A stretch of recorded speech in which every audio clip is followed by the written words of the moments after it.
Actually, I wouldn't say it's a kind of a defeminization. We already had problems with male-female employment throughout the world. Even if you look at Bangladesh, only 36% of working age population of among female is in the labor force, whereas the corresponding figure for male is more than 81%. So what happened during COVID is, yes, a bit of more aggravation of the division that was already prevailing.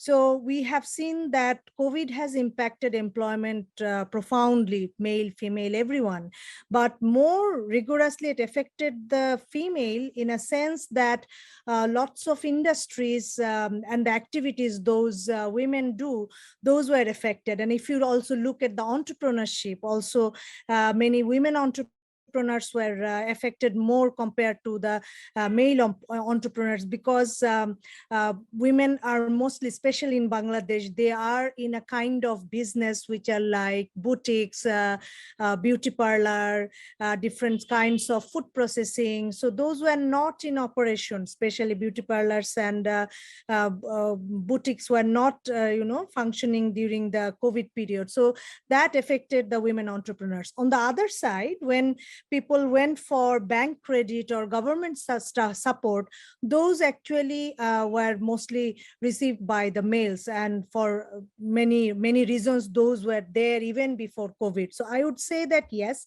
there were gender gap in employment even before COVID, and COVID has aggravated that gap. And in that sense, you can say that there was kind of a defeminization in the labor force participation because of COVID.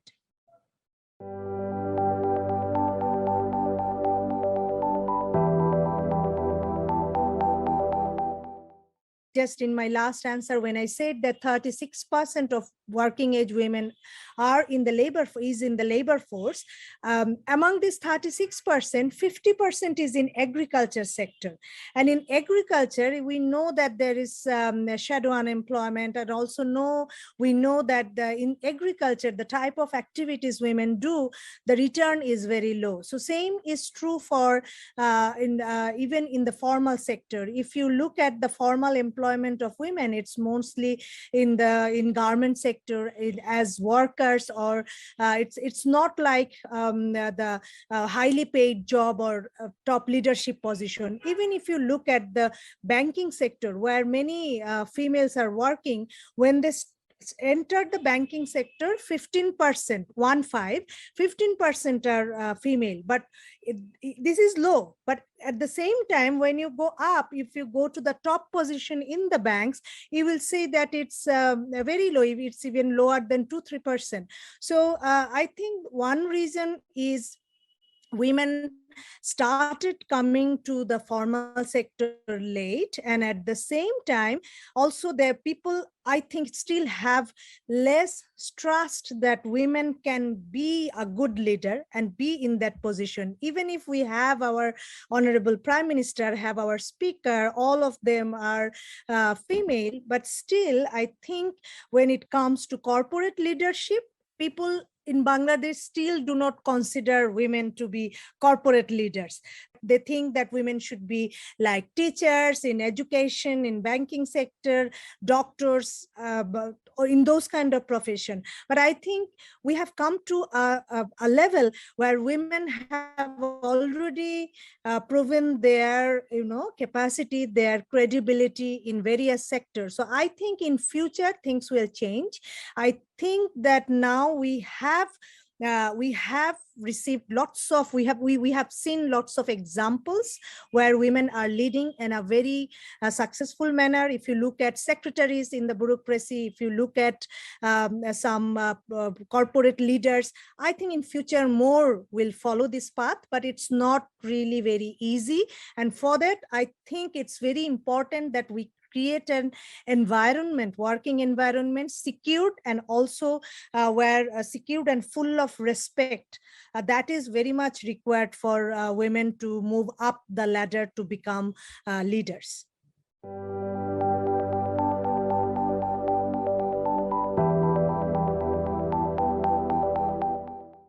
it is high-skilled migration, the situation is much better. It's more secure. But what you are asking, it's mostly low-skilled migration, especially in the Middle East countries. And most notable concern is regarding the migration as domestic helps in Saudi Arabia.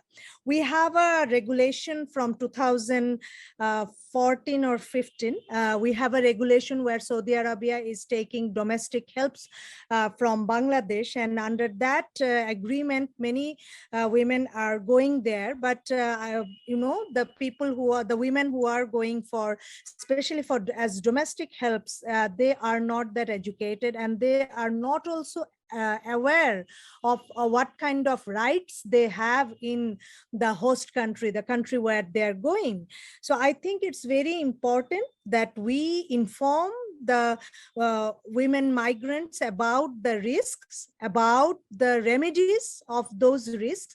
I mean, some people say that, women are facing this problem, that problem, and they should not go. That's not the answer, because migration creates an opportunity of employment.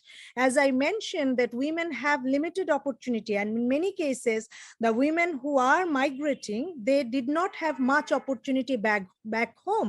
So I think it's not, the solution is not to stop migration, rather the solution is to make informed migration, and to make the who are migrating, we should give them as much information as possible, and at the same time make them aware of their rights and where they should go if they have faced any problem and so on. And at the same time, I think our embassies in the host countries where most of our migrant workers are going, they need to play a positive, and I think they need to play a role where our migrant workers can communicate with them very easily if they have any problem. There are lots of, like remedies to the risks they can face, but in most cases they are not aware, and they are very shaky and shy because of the language barrier and many things to avail those facilities. So I think it's very important they are aware of those things.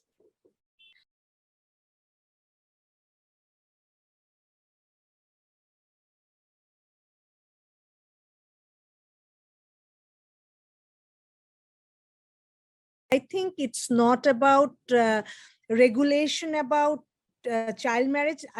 Whatever weakness is there in the regulation was there even before COVID, but I think it's more of giving alternative opportunities of education, and education to the girls, and livelihood opportunities to the parents, that would prevent the child marriage. And at the same time, because marrying of the marrying of the girl is a crime, I think it's very much, it should be looked from that perspective, from our law enforcing authorities and others should be informed about this kind of happenings in the locality. But I think the solution, longer term solution, lies in terms of creating livelihood opportunities for people, and also the inequality that we have in our the growth path. We have GDP growth, our per capita income is rising, but we all know that the income disparity, or rich and poor, the gaps in the income of rich and poor is rising. That phenomena is linked to this child marriage. I think it is linked to poverty in many cases, and also the security and facilities for higher education, those are needed. But during COVID, I think the COVID has taught us that whatever development we have, whatever advancement we have in terms of girls' education, we still have to do a lot to stop child marriage, because it's detrimental for the health of not only the girl, but also the child that comes as an outcome of the marriage. So I think we need to enforce the rules very strictly, and at the same time we need to reduce poverty and the income gap of rich and poor.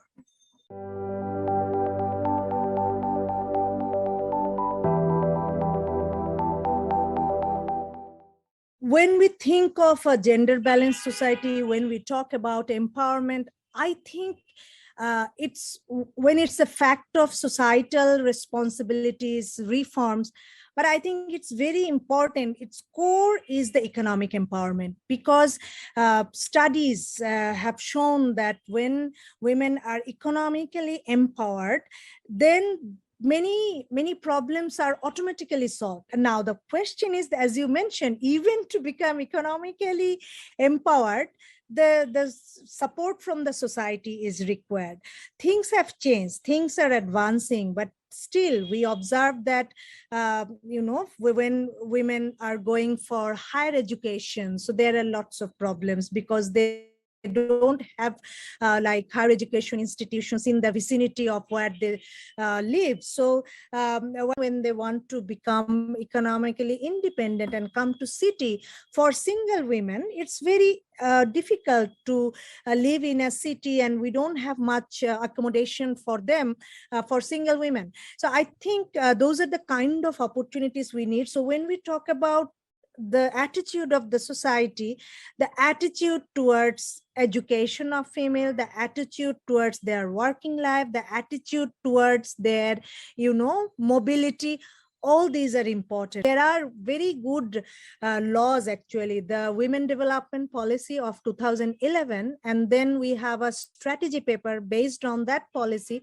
Those are there, and those all talks about creating a safe city, creating opportunities for women to be entrepreneurs, creating accommodation, transportation suitable for women. So all these are mentioned in the Women Development Policy of Bangladesh, but implementation is very slow. At the same time, when we talk about economic empowerment, women still do not have their rights on the inheritance rights.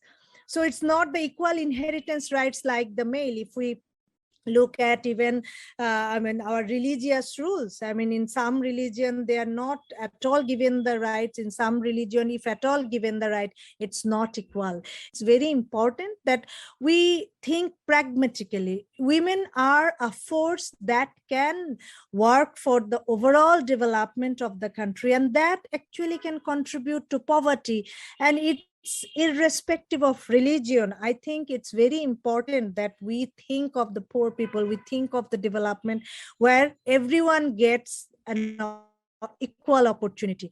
I think from that context, we have many regulations for women's empowerment, especially if we just implement the Women Development Policy.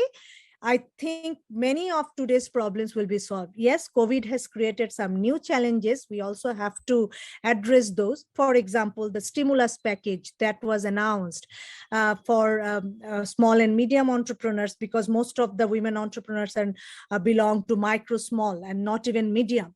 But many of them did not get a chance to get the credit facilities to save their business. Why? Because, banks and financial institutions often do not trust that women can be good borrowers. Even our Bangladesh Bank rule says that for a credit, women will require only one guarantor.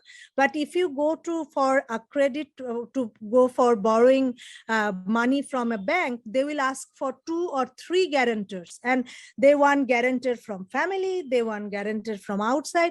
It becomes very difficult, especially the women who are single or divorced. It becomes very difficult for them to get credit. So I think when we are talking about the attitude of the society, it's not limited to one or two things. It's everywhere. So starting from the home situation, start from the street, from the financial institution, educational institution, we see a lots of disparity and attitudinal problem, but there are regulation. I think it's important that we implement women development policy.